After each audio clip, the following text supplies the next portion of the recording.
So, as someone who watched last week's episode yesterday, and I thought it was pretty much everything I wanted the show to be after its first episode, kind of felt like the continuation, if not the spiritual successor of where I thought the show was going to head after episode 1. To then watch the newest episode today, which more or less feels like the episodes we've got before, man, it's a disconnect in quality.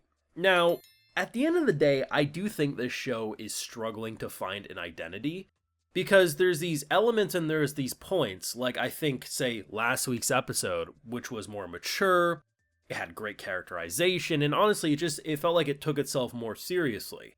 Those episodes really show you the highs that this show could be if it committed to it. And then when you look at what this latest episode did and what a majority of season 1 has done, I feel like it's not that it's low in terms of bad, but it's low in terms of average. Like, it's fun, but that kind of pick up the sisters like they're harem objects, like we're catching Pokemon, insert new ability, girls flocking all over. It's like, yeah, we see that every season 10 times over. But a story where you actually have this like really interesting characterization of an MC who is given a job class that basically puts him on the underboot of society, and the fact that he's growing out of that shell and overcoming those traumas and, the intensity with Ekidana and everything, like those are much more compelling stories in my opinion. And I think it almost feels to me like there's this element, there's this potential to be a more serious story, but almost like you had to pander to an audience to keep the series from being canceled, hence why it's so fan servicey, harem-y. And I can watch those shows and I can enjoy them. It's just, and I think I kind of came to accept that the show was never going to be episode 1 around episode 3. But then when I watch episode 6 and I see like, damn, it still has the element to be this, it reminds me that the show isn't exactly what I think it wants to be, but has to pander into a different direction. Maybe not, maybe this is just how the author writes things, but I do feel like it's struggling to find an identity. I do think it's still worth watching if you have at least a basic enjoyment level of what like an episode 7 delivers. But it's really interesting, if not conflicting, to see episodes 6 and 7 almost back to back and say, this is two different shows. Like, maybe they only want to be serious when it's more in the intensity moments, like it needs to.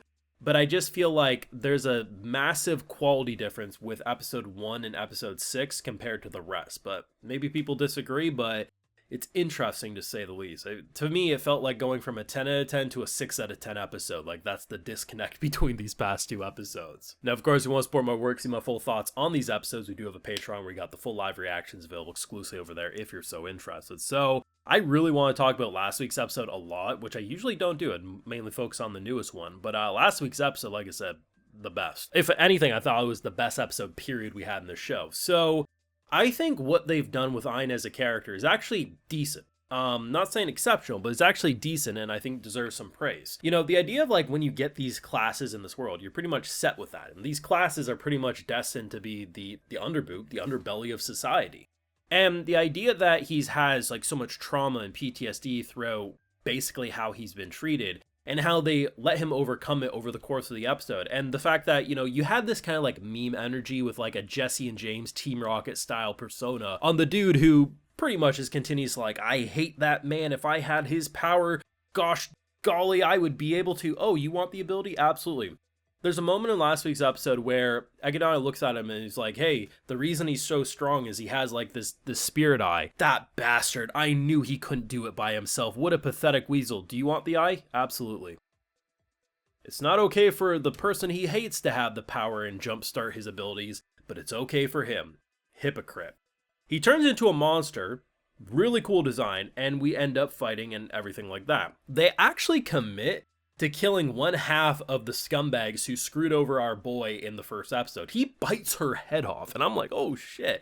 I thought they were also going to commit to killing him, but they ended up saving him. I assume he probably got life in prison after that whole ordeal. But it's clear who the main boss and antagonist of the show is going to be after that whole exchange, and I thought they just did a really good job with that. And I just felt like we were actually seeing him grow and develop, and I think the emotions they showed, they really wore their heart on their sleeve at points, and the animation was insane. Like, that dude, when he was transformed, was a human Beyblade jumping through the air like a buzzsaw. Like, there was some real quality in that episode.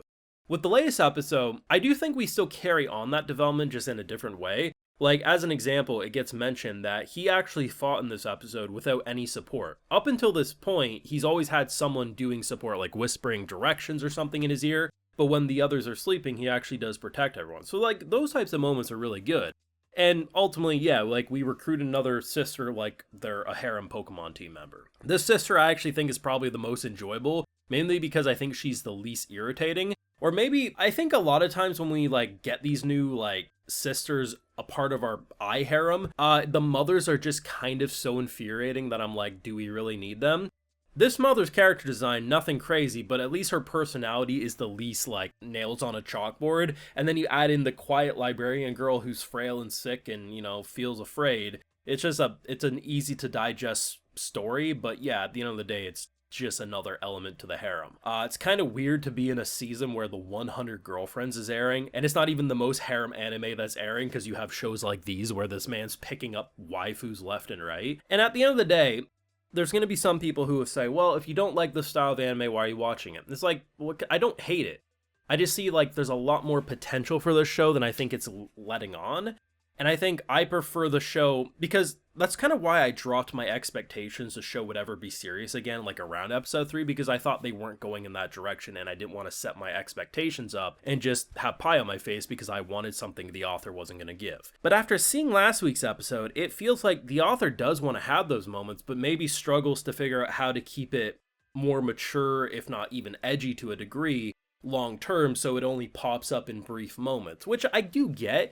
It's just, there is a massive quality difference in those big moments compared to the general harem moments that we get, you know, every week more or less. To me, last week was what I wanted the show to be post episode 1.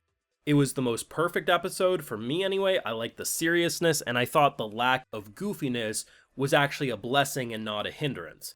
This week's episode is pretty much what I've seen up to this point, kind of like a 6 out of 10. Enjoyable, it's above average, but it's not exceptional by any stretch. I don't know where the show wants to be and where it wants to go by the end, but I do want to see the season through to the end because there's a lot of elements and potential that I see in this show. I just feel like it's having a bit of an identity crisis, if that makes sense.